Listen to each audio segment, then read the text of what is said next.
Class is in session. The Brofessor is in. What's happening, y'all? Today, we're going to be looking at this latest boss battle. And so, in this video, I'm going to go over 1, battle attributes, and then 2, the boss's abilities, and lastly, I'm going to go over the top 4 superstars that I believe are going to be able to do the most damage and hopefully win it outright on turn number 1. Let's get to it. So first, we're going to check out the boss's attributes for this time around, and you're going to notice that trap gems are going to do about 6,000% more damage, and this applies at boss difficulty number 1. And then the silence gems are going to do 2,000% more damage and also applies at boss difficulty 1. So your goal and your job in all of this, of course, is to try to maximize as many of these trap gems and as many as these silence gems on the board as you can. So remember, 6,000% is actually 60 times, and 2,000% is actually 20 times the damage of that. So obviously you are going to get 3 times more damage for putting down trap gems. They're just harder to manufacture, and there's less guys doing it than there are those who make silence gems in that case. So let's go take a look at the boss's abilities.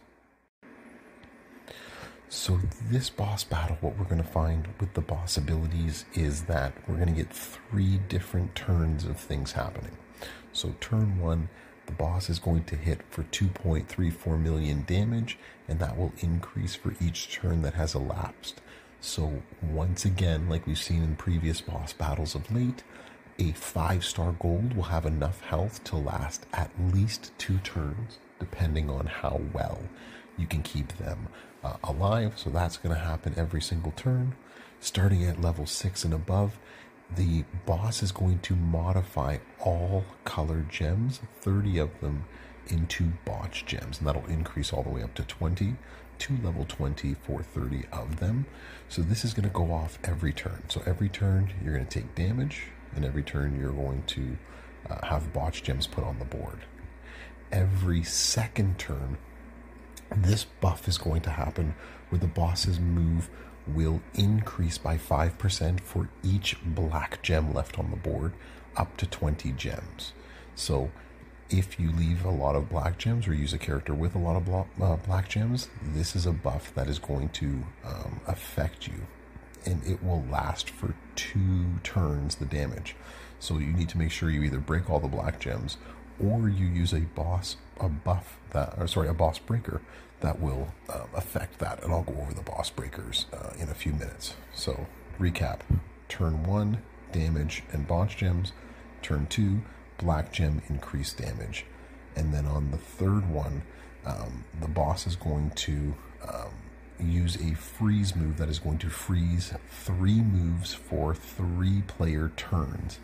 Can be removed by a boss breaker, and this applies at boss level difficulty number 1. So if reading this correctly, these go off each turn. So turn 1, we're going to find this one. And then this is going to happen on turn 2, plus, so 1 and 2. And then this is going to happen on the 3rd turn, and every 3 turns after that. I hope that makes sense. Now let's go take a look at who I think are going to be the top 4 for this. And we can discuss what's going to happen as you can beat this boss as quickly as possible. Making the Professor's top 3 is the Heartless Kid, Zombie HBK, and it's pretty easy to see why. As a focused technician, you're going to want to obviously use his trap move, so that's going to make a lot of trap gems for you at 6-star. I believe it's actually more than the 3x4, but it's also going to cause bleed damage, which is really nice. But by making a large chunk of the board into trap gems, he also, his 6-star move gives bonus gem for every trap gem as well. So that's going to be key, especially because of the 8,000% trap gem damage buff that we're going to get. So you can see easily why he would be at the top there. And You might want to run it with the finisher. Not sure how you would reload it at that point. So that's one of the questions and concerns that you might have, would be how to run the final move on there. But he is definitely going to hit for a ton of damage. Another in the top three is going to be the JK, the jokester, Johnny Knoxville. And I think he'll be more consistent and easier to use. But he is unfortunately very rare. His trainer ability doesn't matter for us. What matters for us is that he has the sub that creates trap gems, and he also has his 6-star move, a bonus gem damage for all the traps that you leave on the board. So he's going to make 28, and that's at level 1. Probably different at level 17 if you have him up to 6-star. And then the finisher is going to make traps into blue gems, and hopefully again find a way to recycle that big moveset, which I think is going to be the biggest problem because of how the trap gems don't tend to recycle. So we're seeing sort of a pattern here. But in terms of using trap gem guys to create a lot of traps, and then using some sort of move or some sort of damage boost to boost it all up, that's what we're looking for. And Knoxville hits that bill. Rounding out the top 4, I'm going to say Hall of Fame Yokozuna. Now, he's going to need a little bit of help.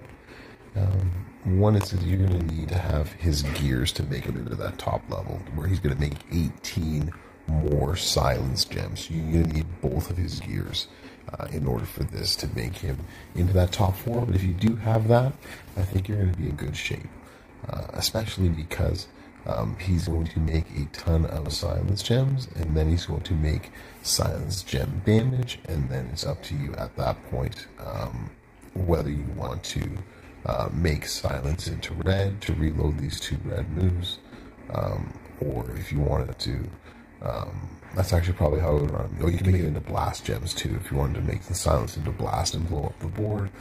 Either way you look at it, I think using the blast gem move would be a mistake, especially because you get the extra points for having the silence. So you want to destroy silence gems, so I would probably run him the double red with the side slam at 6-star. But you're going to need 2 gears to make him as dynamic as you're going to want him to be. Last but not least, how could you have a trap gem boss battle without the trap gem man himself, Kevin Owens? Relentless, and he's going to be, I think, one of the top 3, simply because he has those gem damage boost with the yellow traps. So his ability then to make traps with 2 different, so he's going to make 18 trap gems if you don't put another trainer on him like Jinder Mahal. For me running him, I would definitely put on a Titan plate to get the most out of him and as much gem damage as you can possibly muster.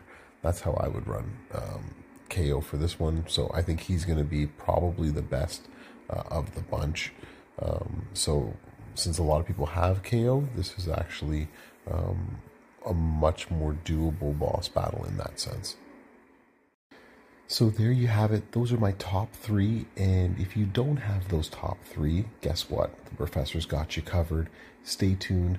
I'm going to be dropping a video shortly of who I think is going to be good for the rest of us, those that don't have any of the top 3, in my bargain bin video that will be coming out, as I said, shortly. So thank you so very much for watching.